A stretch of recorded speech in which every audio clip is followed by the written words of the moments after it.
जय जिनेंद्र, कैसे हैं आप सब। आरजे फर्स्ट में आप सभी का स्वागत है। दिसंबर का महीना शुरू हो चुका है और ये वीडियो थोड़ा सा लेट हो गया है, इसलिए पहले से ही क्षमा प्रार्थी हूँ। आज का ये वीडियो शुभ अशुभ मुहूर्त पर होने वाला है। तो दिसंबर माह में सर्वार्थ सिद्धि योग, अमृत सिद्धि योग, द्विपुष्कर योग, गुरु पुष्य योग और साथ ही साथ यम घंटक ज्वालामुखी योग भी इस महीने में बन रहा है। तो कौन सा योग का बन रहा है, चलिए बात कर लेते हैं फटाफट से बिना समय गवाए। तो स्क्रीन पर आप देख रहे हैं, सबसे पहले सर्वार्थ सिद्धि योग की बात करते हैं। तो सर्वार्थ सिद्धि योग बन रहा है 7 दिसंबर को सुबह 6:29 से लेकर 7 दिसंबर के ही सूर्य उदय तक। तो कुछ खास समय नहीं है, थोड़े ही टाइम का समय रहेगा। फिर इसके बाद 9 दिसंबर को सुबह 10:43 से लेकर 10 दिसंबर के सूर्य उदय तक पूरा दिन रहेगा। इस समय आप कुछ भी शुभ कार्य करना चाहें कर सकते हैं। फिर इसके बाद 11 दिसंबर को दोपहर 12:14 से लेकर 12 दिसंबर के सूर्य उदय तक। फिर इसके बाद 16 दिसंबर को सुबह 6:25 से लेकर 17 दिसंबर के अर्ली मॉर्निंग 4:37 तक। फिर इसके बाद 20 दिसंबर को रात्रि को 12:02 से लेकर 20 दिसंबर के सूर्योदय तक रहेगा। फिर इसके बाद 21 दिसंबर को सूर्योदय से लेकर 22 दिसंबर को रात्रि 9:36 तक रहेगा सर्वार्थ सिद्धि योग। फिर इसके बाद 25 दिसंबर को सूर्योदय से लेकर 26 दिसंबर सूर्योदय तक। और फिर इसके बाद 28 दिसंबर को सूर्योदय से लेकर रहेगा 29 दिसंबर के सूर्योदय तक। तो चलिए बात कर लेते हैं अमृत सिद्धि योग की।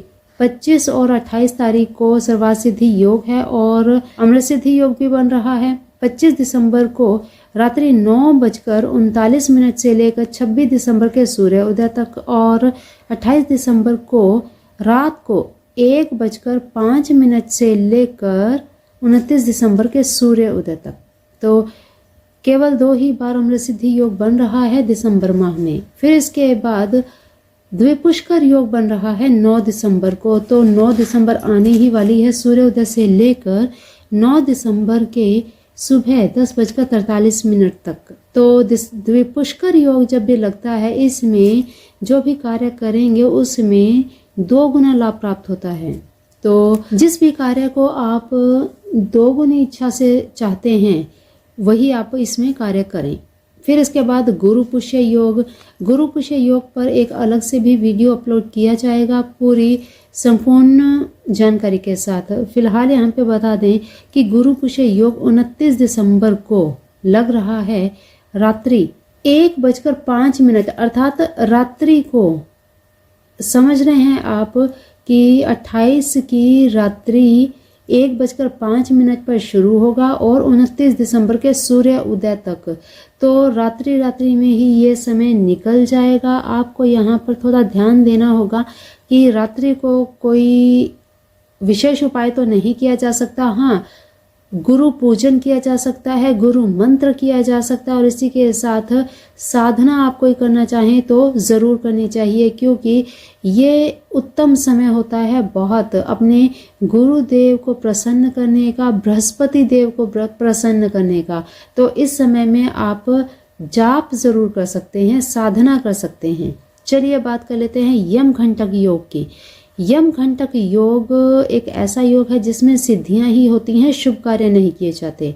तो स्क्रीन पर आप देख रहे हैं 3 तारीख तो निकल चुकी है। इसके बाद 11 दिसंबर सूर्योदय से लेकर 11 दिसंबर को दोपहर 12:14 तक बन रहा है यम घंटक योग।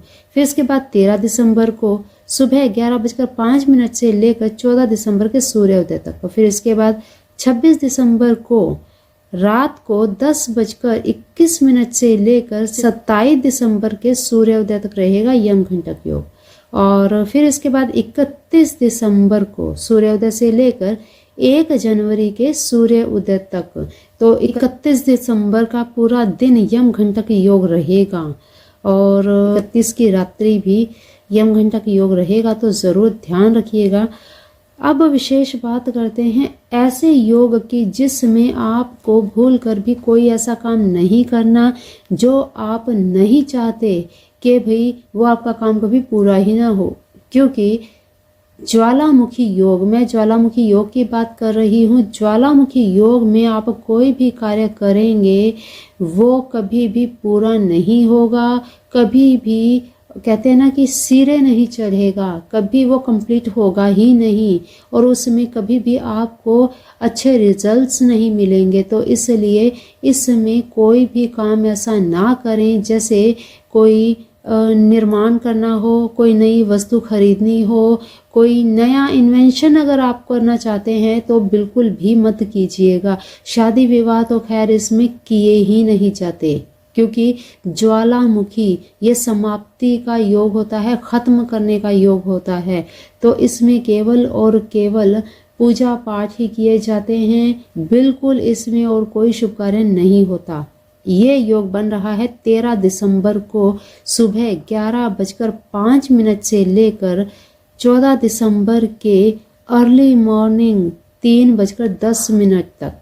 तो 13 दिसंबर का पूरा दिन आपको बहुत ध्यान रखना है, किसी के भाई वाद विवाद में नहीं पड़ना है, कोई नया कार्य आपको नहीं करना, केवल और केवल पूजा पाठ करें, भगवान कृष्ण का मंत्र जाप करें, बस इतना ही आपको करना है। इसके अलावा और व्यवसाय शुरू करने का मुहूर्त, वाहन खरीदने का, नए गृह प्रवेश का मुहूर्त, स्क्रीन पर आप देख रहे हैं मकान शुरू करने का मुहूर्त।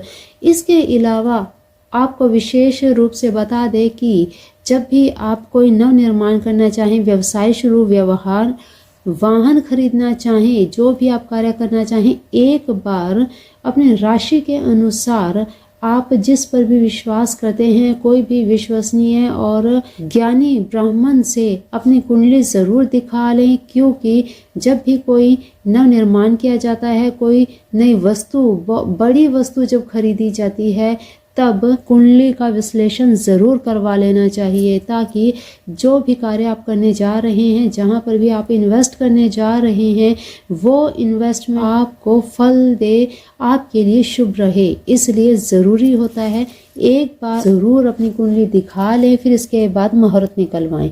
ये जो शुभ अशुभ योग होते हैं ये उन कार्यों के लिए होते हैं जब आपको कुछ भी समझ में नहीं आ रहा, तो आप आंख बंद करके इन पे विश्वास कर सकते हैं।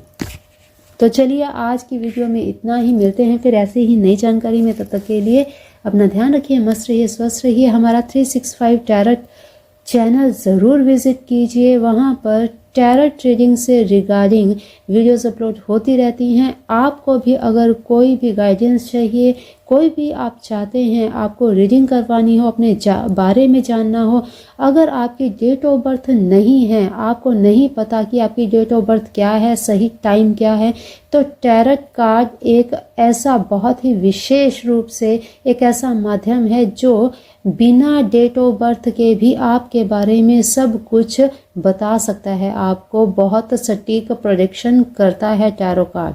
अगर आप नहीं जानते टैरो कार्ड के बारे में ज़्यादा, तो एक बार हमारे चैनल को ज़रूर विजिट कीजिएगा। तो चलिए आज के लिए इतना ही। जय जिनेंद्र।